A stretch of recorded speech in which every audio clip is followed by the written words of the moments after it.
নমস্কাৰ প্ৰিয় শ্ৰোতাসকল। আজি আপোনালোকক শুনাবলৈ লৈছোঁ এটা অতি সাহসিক সত্য কাহিনী, দ্য গ্ৰেট এস্কেপ। চামুচেৰে সুৰংগ খান্দি পাকিস্তানৰ জেলৰ পৰা ওলাই অহা সেই তিনিজন ভাৰতীয় বীৰৰ কাহিনী। আশা কৰিছোঁ আপোনালোকে কাহিনীটো শুনি ভাল পাব। 1971 চনৰ যুদ্ধৰ সময়ত বন্দী হোৱা ভাৰতীয় বায়ুসেনাৰ পাইলটসকলৰ পাকিস্তানৰ এটক দুৰ্গৰ পৰা পলায়নৰ এই কাহিনীটো আছিল অবিশ্বাস্য সাহস, মগজুৰ যুঁজ আৰু এক বিফল কিন্তু ঐতিহাসিক অভিযানৰ গাথা। 1971 চনৰ ডিচেম্বৰ মাহত ভাৰত পাকিস্তান যুদ্ধ চলি থকাৰ সময়ত ভাৰতীয় বায়ুসেনাই শত্ৰুৰ ঘাটিত ধাৰাবাহিক আক্ৰমণ চলাইছিল। এই অভিযানৰ সময়তে 12জন ভাৰতীয় পাইলটৰ বিমান পাকিস্তানৰ আকাশত ভূপতিত হয় আৰু তেওঁলোকক বন্দী কৰা হয়। ইয়াৰ ভিতৰত আছিল ফ্লাইট লেফটেনেণ্ট দিলীপ পাৰোলকাৰ। পাৰোলকাৰৰ বিমানখন 1 ডিচেম্বৰত ধ্বংস হৈছিল। তেওঁক পঞ্জাৱৰ অত্যন্ত সুৰক্ষিত এটক দুৰ্গৰ কাৰাগাৰলৈ লৈ যোৱা হয়, য'ত তেওঁৰ সৈতে আন 11জন ভাৰতীয় বায়ুসেনাৰ বিষয়াক ৰখা হৈছিল। দিলীপ পাৰোলকাৰ কেতিয়াও বন্দী হৈ থাকিব খোজা নাছিল। তেওঁ আছিল এই গোটেই পৰিকল্পনাটোৰ মস্তিষ্ক। তেওঁৰ লগত যোগ দিছিল ফ্লাইট লেফটেনেণ্ট MS গিৰেৱাল আৰু ফ্লাইট লেফটেনেণ্ট হৰিশ সিংজী। তেওঁলোকৰ লক্ষ্য আছিল কাৰাগাৰৰ পৰা ওলাই উত্তৰ-পশ্চিম সীমান্তৰে আফগানিস্তানত সোমোৱা, কাৰণ আফগানিস্তানৰ সৈতে ভাৰতৰ বন্ধুত্বপূৰ্ণ সম্পৰ্ক আছিল। পৰিকল্পনাটো আছিল অতি জটিল। প্ৰথম আছিল মানচিত্ৰৰ যোগাৰ।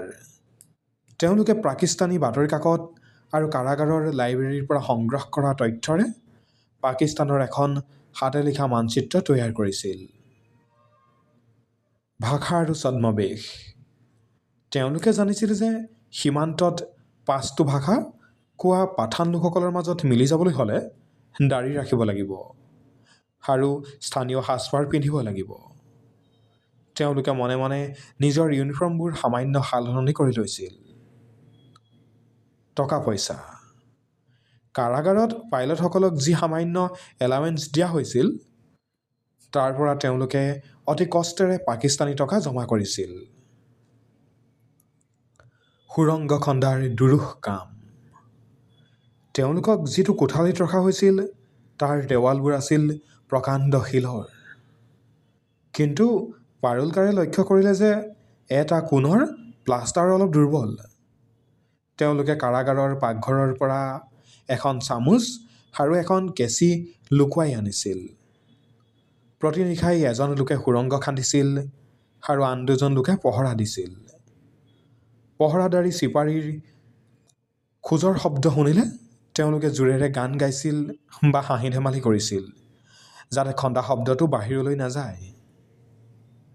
খন্দা মাটিখিনি তেওঁলোকে সৰু মোনা এটাত ভৰাই আনি বাহিৰত পেলাই দিছিল আৰু কেতিয়াবা নিজৰ বিচনাৰ তলত লুকুৱাই থৈছিল। প্ৰায় এমাহ ধৰি চলা এই কামৰ অন্তত তেওঁলোকে দেৱালৰ সিপাৰৰ মুকলি ঠাইলৈ এটা সৰু পথ উলিয়াব পাৰিছিল। মহান পলায়ন 13 আগষ্ট 1972। এই দিনটো নিৰ্বাচন কৰাৰ বিশেষ কাৰণ আছিল। 14 আগষ্ট আছিল পাকিস্তানৰ স্বাধীনতা দিৱস।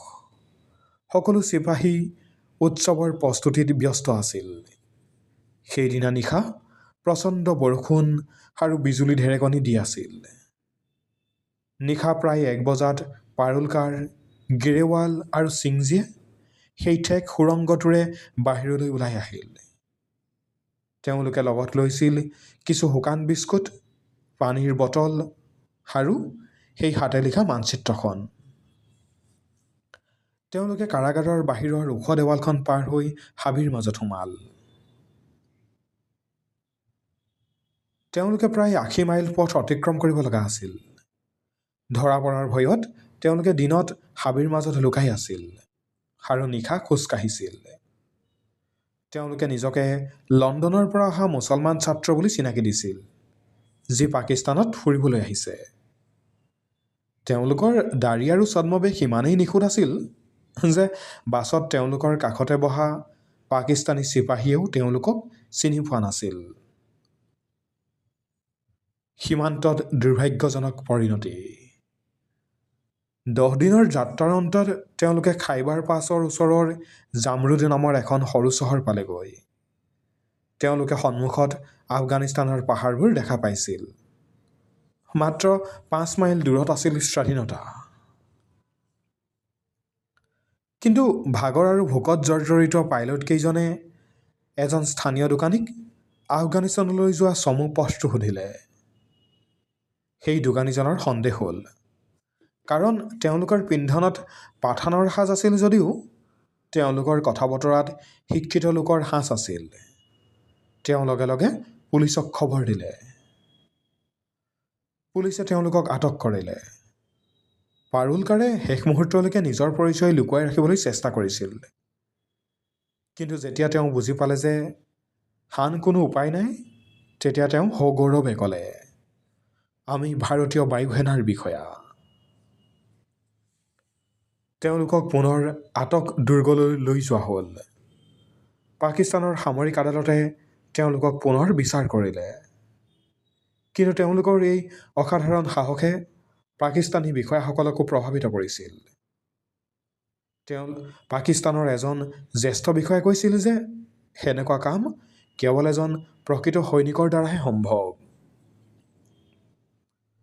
1973 চনত যেতিয়া ভাৰত আৰু পাকিস্তানৰ মাজত যুদ্ধবন্দী বিনিময় চুক্তি স্বাক্ষৰিত হ'ল, তেতিয়া এই তিনিওজন বীৰ যোদ্ধাক সসন্মানে ভাৰতলৈ ঘূৰাই অনা হ'ল।